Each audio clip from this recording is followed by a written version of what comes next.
नमस्कार। हम लोग कुछ गुण आप सभी का फिर से एक बार भोजपुरी मस्ती न्यूज में स्वागत करते हैं। तो गाइस आज हम फिर एक भोजपुरी से बहुत ही बड़ी जानकारी लेकर आया हूं, तो वीडियो को पूरा देखना, जरा सा भी स्किप ना करना, तभी आप पूरी जानकारी प्राप्त कर पाएंगे।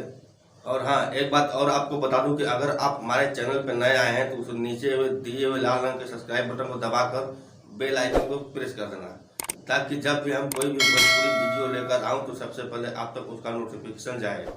तो चलिए आगे वीडियो को स्टार्ट करते हैं।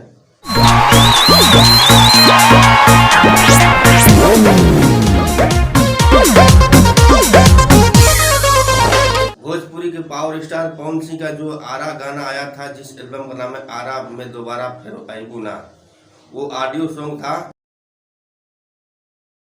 लेकिन अब उसका ऑफिशियल वीडियो आ चुका है। कोई नई हीरोइन आई है उनके गाने में, उनके वीडियो के साथ में। तो चलिए और आगे आपको वीडियो दिखाते हैं। भोजपुरी के पावर स्टार पवन सिंह के आरा एल्बम का वीडियो ऑफिशियल टीजर आ चुका है। जी हाँ दोस्तों, जैसे कि मैंने आपको उनका थोड़ा सा वीडियो दिखाया, वो था उनका ऑफिशियल टीजर। अभी उनका पूरा वीडियो आया नहीं है, बहुत ही जल्द आप लोग के बीच में आने वाला है। ये जो आप देख रहे हैं उनका पिक्चर, उसी गाने का वीडियो है ये। दोस्त आपको बता दूं कि इस बार भी इस गाने में रवि पंडित जी हैं, जो कि पिछली बार जो गाना आया था पुदीना वाला गाना में इन्होंने धमाल मचा कर रख दिया था। दोस्त आपको बता दूं कि ये जो ऑफिशियल टीजर आया है माँ अम्मा फिल्म यूट्यूब चैनल पर आया है। अगर आप नहीं देखे हैं तो मैं इसका लिंक अपने वीडियो के डिस्क्रिप्शन में दे दिया हूँ, आप जाकर देख सकते हैं।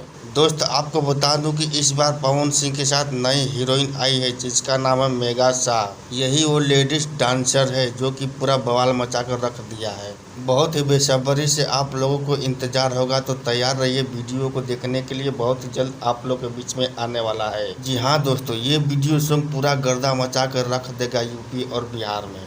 गाइज वीडियो को एक लाइक जरूर कर देना। इस बार पवन सिंह का कुछ अलग ही अंदाज में वीडियो आ रहा है। दोस्त आपने पवन सिंह का वो डायलॉग तो सुना ही होगा, ऐसा कोई जिला नहीं जो पवन सिंह से हिला नहीं। दोस्त आपको एक बात बता दूं कि हमारे इस YouTube चैनल पर किसी भी भोजपुरी की जानकारी दी जाती है तो फटाफट हमारे चैनल को सब्सक्राइब जरूर कर लेना, ताकि हर आने वाले वीडियो का नोटिफिकेशन सबसे पहले आपको मिले। तो बने रहिए हमारे इस भोजपुरी मस्ती न्यूज चैनल पर हर लेटेस्ट गाने का एंजॉय लेने के लिए। ज्यादा लंबा ना करते हुए चलिए इस वीडियो को यहीं पर समाप्त करते हैं।